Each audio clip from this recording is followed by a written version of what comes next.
That glowing rectangle in your child's pocket is quietly rewriting their brain. It shapes their sleep, their focus, and the trust between you two, whether you realize it or not. Most parents try to fix this by just taking the device away, but that only guarantees a massive argument. By the end of this, you will have a quiet, invisible system running that protects them without starting a single fight. Let us talk about that invisible system. You are not doing this to spy on your kid. You are doing this because the digital world is designed by thousands of engineers to keep their eyes glued to the glass, and you are just one tired parent trying to get them to eat dinner. The first thing you need to do is get the actual application installed. You will need two phones for this, yours and theirs. On your device, you download the parent version. On their device, you download the child version. It sounds basic, but take a breath and do this when the house is quiet. Do not try to do this while they are throwing a tantrum in the grocery store. Sit down at the kitchen table. Open the Parent app on your phone, and it will generate a unique pairing code or a quick scan link. Hand their phone to them, open the Child app, and let them scan the code or type in the numbers. This small act of letting them press the button changes the entire dynamic. It goes from you doing something to them to you both building a safety net together. Once the devices link, you will see their phone appear on your dashboard. That is your command center. Now we move to the part that causes the most friction, which is screen time limits. Most parents open the time management menu and just type in 2 hours a day. But that is a trap. A blanket daily limit ignores the reality of your actual week. What happens on a Tuesday when they have a massive history project and need to use their tablet for research?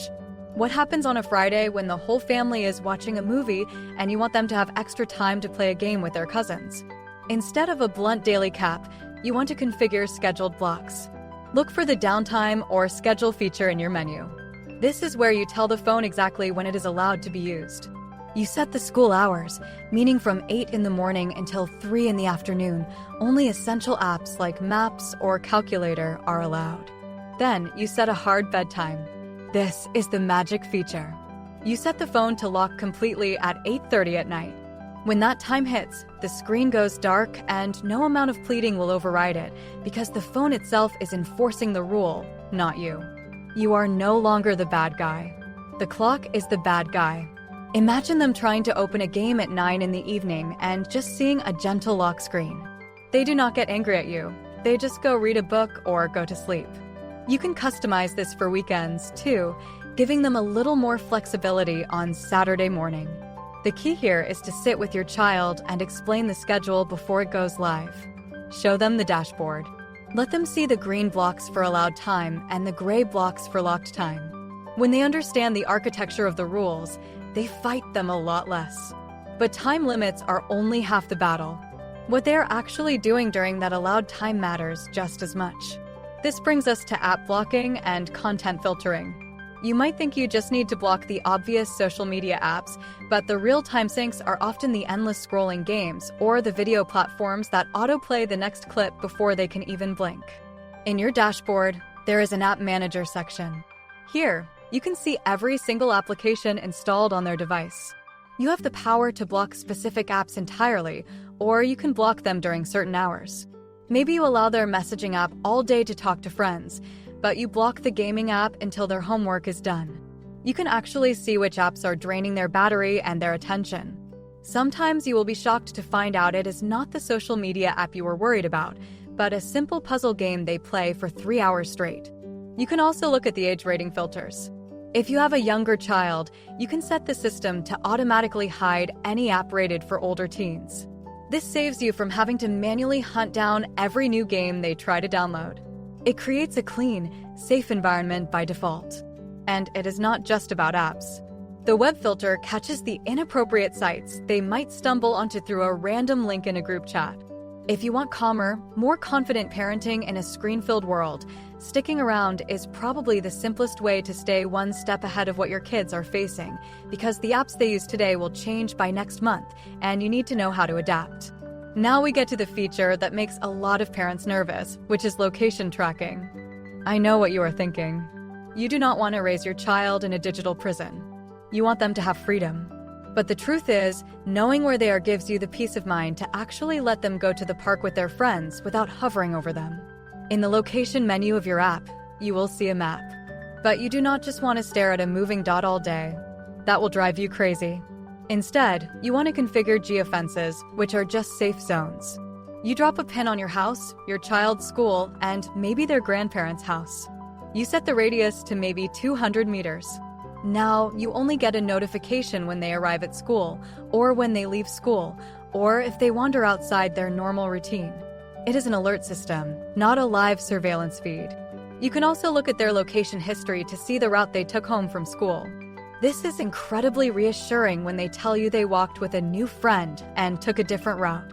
Just make sure their location services are set to always on in their phone settings, otherwise the application cannot track them when the screen is dark.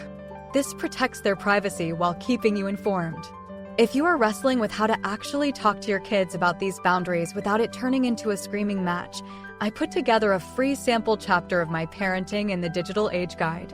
It covers exactly how to navigate these screen time battles and online safety talks so you can protect them without breaking their trust. It is linked right below in the description, and it will completely change how you approach these conversations. Let us bring all of these pieces together, because the real secret to making this work is doing it all in one single sitting. Do not drag this out over a week. Do not add one rule on Monday and another rule on Thursday. That just creates a slow boil of resentment. Block out 45 minutes on a Sunday afternoon. Make some popcorn. Sit down with your child and go through the installation, the screen time schedules, the app blocks, and the location zones all at once. Treat it like you are configuring a new family car, not like you are putting an ankle monitor on them. When you do it all in one go, you establish a clear baseline. They know exactly what the rules are, they know how the technology enforces them, and they know you are doing it out of love, not out of a desire to control them. After that initial configuration, the app just runs quietly in the background.